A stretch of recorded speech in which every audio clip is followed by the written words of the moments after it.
Hindi ako makatulog, natakot yata sa akin yung sarili kong antok, kaya napagdesisyonin ko muna maglaro ng ML. Naligaw yata si Harith dahil sa XP lane siya na padpad na pinaghaharian na ngayon ni Yin. Kung mapapansin nyo, hinihintay ko muna siya mag-dash bago ko ilapag ang aking first skill sa loob ng domain upang hindi siya basta-basta makatakas. Maaari mo rin gawin pang bait ang iyong second skill upang mapuwersa siya gumamit ng flicker. Sa ganitong paraan makakasigurado ka sa pag-pick off. Gamitin mo ang emblem na assassin upang makatulong sa pag-maximize ng iyong damage.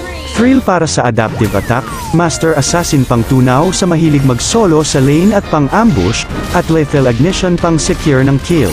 Karamihan sa mga viewers ko ay di pa naka-follow sa page ko. Sana ay may time ka para pindutin ang follow button para lagi kang updated sa mga tutorial videos na tiyak makaka-improve ng gameplay mo. At sa tingin ko'y hanggang dito na lang muna. Sana'y may natutunan ka.